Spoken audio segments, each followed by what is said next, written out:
सुनीता बड़ी हो चुकी थी और अब उसके माता पिता को उसकी शादी की चिंता हो रही थी। हालांकि सुनीता बहुत अच्छी लड़की थी जिसके लिए कई अच्छे लड़कों के रिश्ते आ रहे थे, जिनको लेकर सुनीता के परिवार में विचार विमर्श चलता रहता था। एक दिन सुनीता की मौसी एक अच्छे लड़के का रिश्ता लेकर आती है। लड़के की फ़ोटो बहुत ही सुंदर थी, जिसे देखते ही सुनीता के माता पिता मोहित हो जाते हैं और वह तय करते हैं कि इसी लड़के से सुनीता की शादी करेंगी। सुनीता को भी लड़का अच्छा लग रहा होता है। सुनीता की मौसी लड़के वालों को रिश्ते के लिए हाँ कर देती है और अगले ही दिन लड़के के परिवार को आमंत्रित किया जाता है ताकि लड़का और लड़की एक दूसरे से मिलकर बात कर सके। अगले दिन जैसे ही लड़के वाले आते हैं, सुनीता की नज़र लड़के पर पड़ती है और वह पहली ही नज़र में उसे अपना दिल दे बैठती है। सुनीता के घर में लड़के वालों का ज़बरदस्त स्वागत किया जाता है। दोनों परिवारों के बीच में रिश्ते की बात तय होती है। दोनों की धूमधाम से शादी कर दी जाती है। शादी के बाद लड़का सुनीता को लेकर शहर चला जाता है। शहर में वह कंपनी के मकान में रहता था। दोनों की शादीशुदा जिंदगी खुशनुमा चलने लगती है। सुनीता अपने पति को बहुत प्यार करने लगी थी। ऐसा लग रहा था मानो सुनीता को 7 जन्मों की खुशियाँ एक ही जन्म में मिल गई हो। एक दिन सुनीता को उसके पति फिल्म देखने थिएटर जाते हैं। दोनों पूरा दिन खूब मज़ा करते हैं, लेकिन जैसे ही वह वापस लौट रहे होते हैं, अचानक एक कार सुनीता के पति को ज़ोरदार टक्कर मार के चली जाती है। वह तुरंत अपने पति को उठाती है और उससे पूछती है कि आपको कहीं चोट तो नहीं लगी। सुनीता का पति मुस्कुराते हुए सुनीता के साथ चलने लगता है। सुनीता अपने पति के साथ घर आ जाती है। रात हो चुकी थी और दोनों बाहर से खाना पीना करके आए थे। सारा दिन दोनों ने खूब मज़े किए, लेकिन सुनीता बहुत थक चुकी थी, इसलिए वे आते ही अपने कमरे में सो जाती है। सुबह उठते हुए अपने पति के लिए चाय नाश्ता बनाती है और अपने पति को उठाने जाती है, लेकिन वह पहले से ही जाग रहा होता है। सुनीता अपने पति के सामने चाय नाश्ता लेकर रख देती है और अपने काम में लग जाती है। कुछ देर बाद जैसे ही सुनीता वापस आती है तो चाय और नाश्ता वैसे ही रखे होते हैं। सुनीता के पति ने उसे हाथ तक नहीं लगाया था। वह अपने पति से बोलती है, यदि आपको चाय नहीं पीनी थी तो आप मना कर देते, बर्बाद क्यों करवा दिया। सुनीता का पति कहता है, कोई बात नहीं, मेरे लिए खाना मत बनाना, आज मेरा मूड नहीं है। सुनीता का पति तैयार होकर अपने ऑफिस के लिए निकल जाता है। सारा दिन सुनीता अपने घर में काम करती और अपने पति का इंतज़ार करती रहती। 2 दिन गुजरते ही सुनीता के घर के दरवाजे पर कोई आवाज़ लगाता है। सुनीता दरवाज़ा खोलती है। सामने उसी कंपनी का चौकीदार खड़ा होता है जिसमें सुनीता का पति काम करता है। चौकीदार सुनीता से पूछता है, मैडम 2 दिनों से सर ऑफिस नहीं आए हैं, उनकी तबीयत खराब है क्या? मुझे मैनेजर साहब ने भेजा है। सुनीता को आश्चर्य होता है क्योंकि उसका पति तो रोज़ तैयार होकर ऑफिस के लिए निकल जाता था, फिर वह ऑफिस कैसे नहीं पहुंचा। चौकीदार के जाते ही सुनीता अपने पति के घर लौटने का इंतज़ार करने लगती है। शाम को सुनीता के पति घर आ जाता है। वह उनसे पूछती है, आप ऑफिस के बहाने से कहाँ जाते हैं? सुनीता का पति उसे यहाँ वहाँ की बातों में घुमाकर अपने कमरे में चला जाता है। अगली सुबह सुनीता अपने घर के दरवाजे पर दूध ले रही होती है। तभी चौकीदार फिर से आ जाता है और कहता है, क्या साहब अभी तक नहीं आए? सुनीता कहती है, वह अंदर बैठे हैं, जाओ मिल लो। चौकीदार घर के अंदर पहुंच जाता है। वह चारों तरफ देखता है, उसे कुछ नज़र नहीं आता। पीछे से सुनीता दूध लेकर आती है। चौकीदार सुनीता से कहता है, कहाँ है साहब? सुनीता कहती है, अंधे हो गए हो क्या? तुम्हारे सामने ही तो बैठे हैं। लेकिन चौकीदार को सुनीता पागल लग रही थी क्योंकि सामने कोई नहीं बैठा था। दरअसल उस रात जो कार एक्सीडेंट हुआ था उसमें सुनीता के पति की जान जा चुकी थी।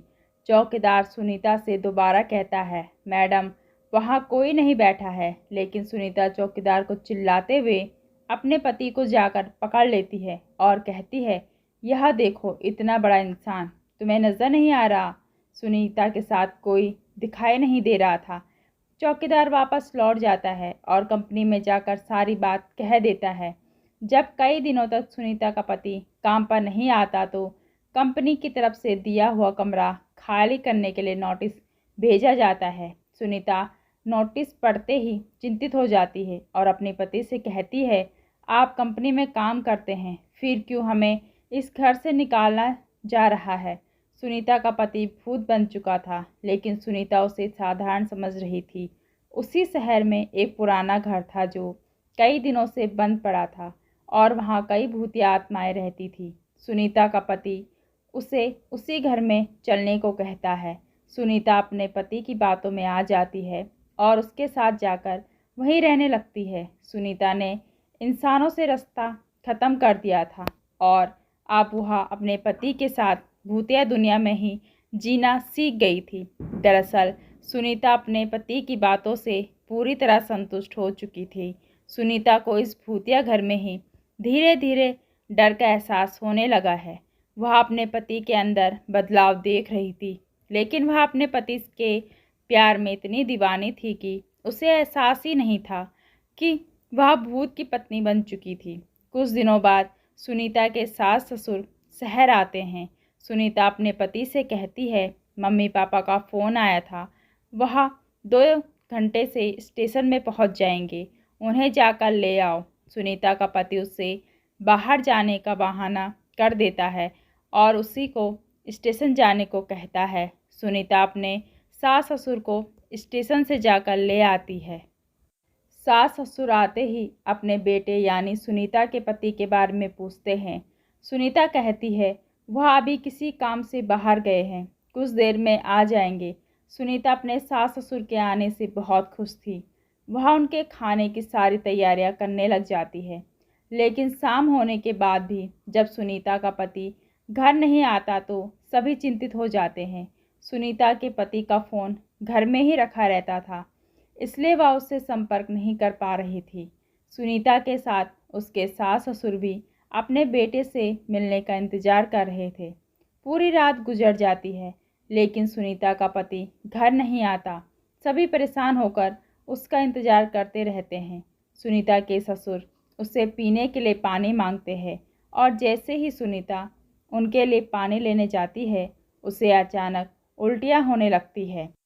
सुनीता को उल्टियाँ करता देख उसकी सास उसके पास आकर उसका हालचाल पता करती है। बुजुर्गों का अनुभव विज्ञान से भी अधिक माना जाता है, इसलिए सुनीता की सास उसे तुरंत बता देती है, लगता है तुम माँ बनने वाली हो बेटी। सुनीता माँ बनने की बात सुनते ही मुस्कुराने लगती है। सुनीता यह बात अपने पति को बताने के लिए उतावली हो रही थी, लेकिन उसके इंतज़ार की घड़ियाँ बढ़ती जा रही थी। देखते ही देखते 5 दिन गुजर चुके थे, लेकिन सुनीता के पति का कुछ पता नहीं चल रहा था। तभी तीनों पुलिस थाने में शिकायत दर्ज कराने जाते हैं। पुलिस वाले सुनीता से कहते हैं, 5 दिनों से तुम्हारे पति गायब है, लेकिन तुम्हें अब याद आ रही है। सुनीता ने जवाब देते हुए कहा, सर वो ऐसा 2 बार कर चुके हैं, इसलिए मैं सामान्य घटना समझ रही थी, लेकिन जब 5 दिनों से उनका पता नहीं चला तो मुझे लगा हो सकता है वह कोई खतरे में हो।